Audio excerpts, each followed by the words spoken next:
Hey guys, welcome back to Shruti Karen, and today we're here with another series of videos that I believe will be very useful for all the literature students. So whether you're in the DSE stream, the GC stream, or the IGCSE stream, it's going to be very useful for everybody. So before I actually begin, make sure that you're subscribing my YouTube channel and also following me on my Instagram page. So if there's anything specific that you need, you can always comment in the comment section on my YouTube channel, or you can also comment on my Instagram page. So this is my Instagram account handle, my username, so feel free to check that out. Also, if you've got any specific purchase that you want to make, for example the IGCSE study guides or the DSE stream study guides, you can of course find them. You can email me on my email address and just let me know what you need. And also, I've started putting up things on Teachers Pay Teachers, so I'll be pasting a link below this YouTube video, so do make sure that you're checking it out. So today we'll be talking about one of the major problems that all students technically have, which is unseen poetry. This lesson would be technically longer than usual, so we'll try to divide this into a few parts just to make sure that you're taking in sufficient amounts of information and you're not bundling in too much information inside yourself. So I know a lot of you are going to ask, okay, why are we going to have a specific lesson on unseen poetry? Now, of course, I think a lot of students might relate to this because everybody knows that this is technically one of the most difficult parts of an examination. So usually it's always the last section of most of the examinations, and it's also something that is not predictable, because a lot of the other sections are predictable. You can, of course, you can't predict the questions, but you can prepare yourself by studying the anthology. But then for unseen poetry, it's something that you've never seen before, or it might be a topic that you probably don't know about. So a lot of students may find it very difficult to find a specific way to answer these sort of questions. And this is why, of course, it brings on a lot of stress, worry, and anxiety. Now, it can impact a lot on your psychological part of your brain. Now, I can talk a lot about this since I've got a lot of experience, but I want to keep this lesson very straightforward and exact to the point, which is why I'm not going to be sharing my advices in terms of exam routine, but I just want to focus solely on the unseen poetry today. So, as you know, I'm a person who giving out a series of steps, which is proven to be useful for a lot of students. So I really do hope that this video is going to help you out to sort of have a better understanding on poems and give you a better means of interpreting and analyzing unseen poetry in general. So of course the skills that we will utilize in the next few pages of this slides will technically be very, very helpful. And I think it's something that you can use in other poetry sections as well. So be sure to keep watching if you're interested in this video. So now, basically, in this lesson, what I'm trying to do is I'm just trying to help out students and teachers in general, because I know that this section is very overwhelming and it needs a lot of steps that you need to take in before you can actually start to do this more automatically. So at first, you need to use the checklist that I'm going to provide you with. So this is basically, in this lesson, I'll show you a series of steps, a checklist that you can use. So of course, you need to use it a few times before you can become independent. So you've got to be dependent on this checklist for a few times before you can become independent and sort of answer it yourself. But of course, this needs practicing. So make sure that you're doing your past papers, or I'd suggest not to do past papers with unseen poetry, because all the unseen poetries that you see in your past papers will not repeat again. So it's just a good idea to know the steps rather than practicing the unseen poetry. This is something that's my personal opinion, but of course it varies from person to person. So just see which thing fits better for you before you actually make a decision on how you want to sort of revise for your unseen poetry. So now we're going to move on to like our step 1. Now step 1 is a very crucial part.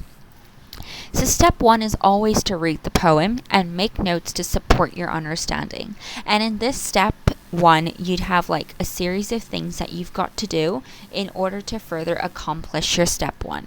So the first step is always to read the title. For example, let me give you an example. For example, if the title is Midterm Break. Now this is an actual poem by, I believe, Heyy. I'm not sure how to pronounce his name, but this is a poet and that's his poem. So imagine you're given a title, Midterm Break. Now, of course, there's a series of interpretations that you can make. There can be more than one interpretation, which does not necessarily mean that you're wrong, but make sure at least they have some logical sense. Now, midterm break, it could seem very positive because during midterm breaks, it's basically so the first assumption could be like, okay, it could be like a holiday. So it can be something very positive, isn't it?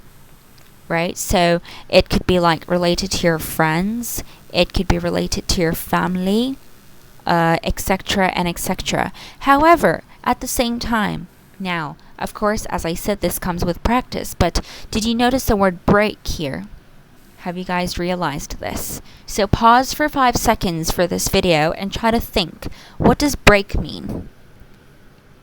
Okay, so if you've already taken your 5 seconds off of the video, or even like a minute, now, a break could have negative connotation. It could refer to a break in life. It could be like a breakdown. Right? So it could be like pain in general, isn't it? So it could be like pain in general. It could be like a breakdown, right? So it could be like unhappiness. So these are like 2 interpretations that I can think of. Now make sure to let me know in the comment section below if you've got any other interpretation. And while creating this video, I'll also think if I can think of any further sort of possible interpretation of this title. I mean, if you think about it, number 3, like the dash itself over here, so I'm going to highlight that for you in yellow, the dash over here, I don't know, like it could mean like positive because, let's say, it's like a midterm break, right? So it's like your realization of something. So it's like causing you to become mature. I'm not sure, but like I think as long as they have logical sense and if you can explain it in your paragraph, I think that'd be really good already. Yeah, so these are like my 3 interpretations. But make sure to let me know in the comment section below to let me know if you've understood these 3 sort of connotations that I've made. Okay, and then the second sub part, so this is 1.1. 1.2 is to read the poem. So read the title as you do so and think, were your initial ideas correct? So maybe have a quick research on Midterm Break by Heyy. Of course, I've read the poem, but I'm sharing my initial ideas. Of course, after you read the poem, you'll realize that my second sort of interpretation was sort of correct. But of course it goes further than this. So always try to make some assumptions of the title first, because this will give you some direction in thinking. A writer or an author is not going to have a title without thinking or without a purpose behind. So try to identify the purpose of the author creating this particular title. And then of course it's reading the poem to see if your interpretation was right, to see if we're going in the right direction. And if your direction was wrong, maybe how can you further sort of correct your mistake? 1.3 is sort of like understanding the meaning. So what is the story of the poem? Now every poem has its own story. There is a progression. Now there's not necessarily going to be a setting or like characters or let's say a theme or an exposition or let's say rising action. Now, these are not necessary, but then they could have some sort of progression. Like there can be a series of images that is changing from time to time. Now, not all stories have a story or a progression. Sometimes a poem is just focusing on a particular abstract concept. Sometimes it could be focusing on a very specific object that's not moving or there's no progression at all. It could be simply a description, but like in poetry form. So it's always important to think, what is each stanza about? Okay, and what is its progression? Is there a progression? Is there a setting? Is there a character? Who are the speakers? What is the setting? Now, you always have to think about the setting and the speakers. Now, a setting and a speaker is two different things. I mean, in some of the poems, they could be the same thing. However, it's not necessary. Okay, so it's important to understand that a character is not necessary to be a speaker. A speaker could technically be the third person. It could be the character, but it could be the audience, or number 4, it could be the writer itself.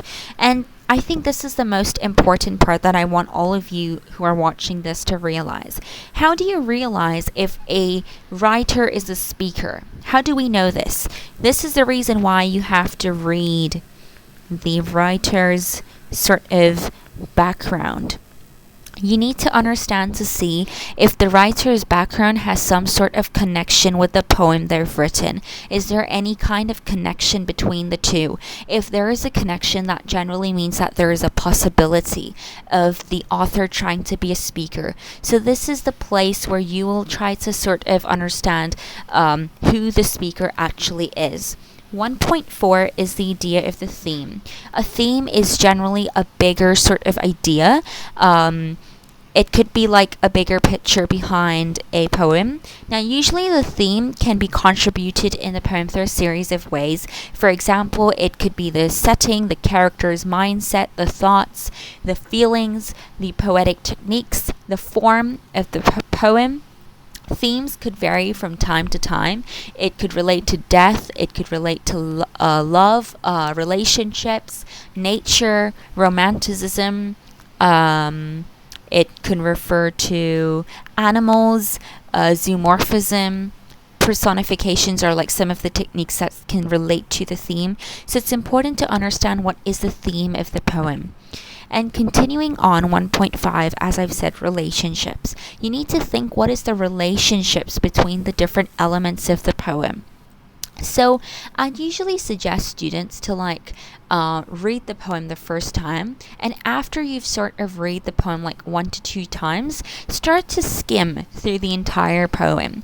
Try to look specifically at the first and the last stanza, because the first and the last stanza is always the opening and the closing, and they will have something in common. Now, this is not usual for like all of the poems, because some of the writers choose not to have a particular form of their poem, because some of them don't have a form because they want to give out the theme of not having conformity, conformity.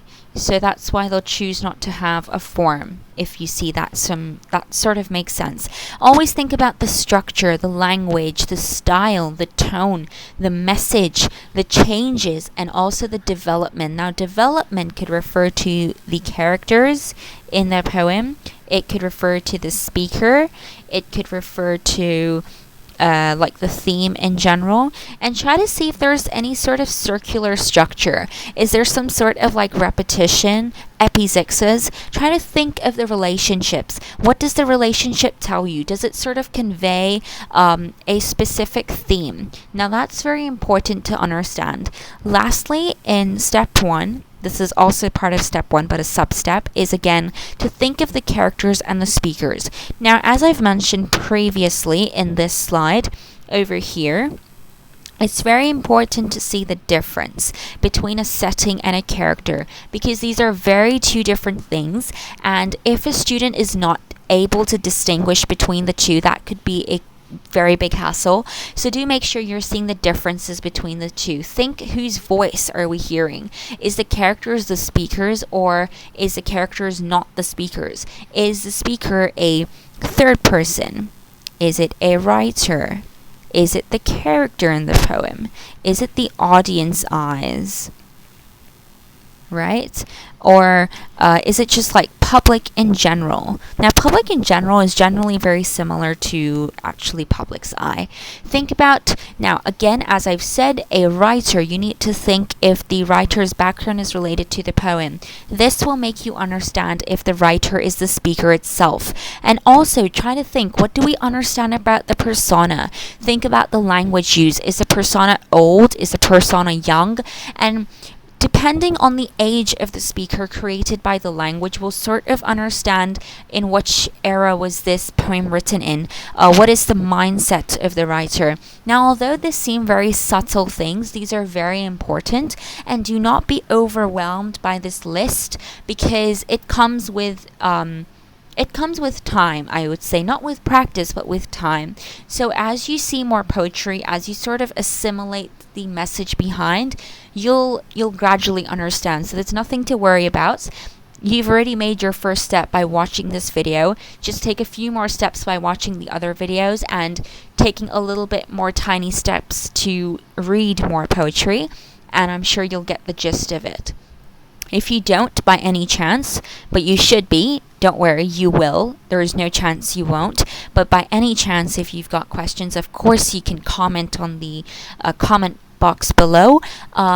I will be moving on to part 2 of this video, of this particular lesson, in my next video. Be sure to subscribe and also click in the bell icon to get latest updates. If you've got any questions, make sure to let me know as well by the comment section or my Instagram page, which I've shared at the beginning of the few seconds of this video. And keep watching part 2 as well as part 3, and make sure you completely understand this lesson. So that's it from me from today, and make sure you're watching the rest of them.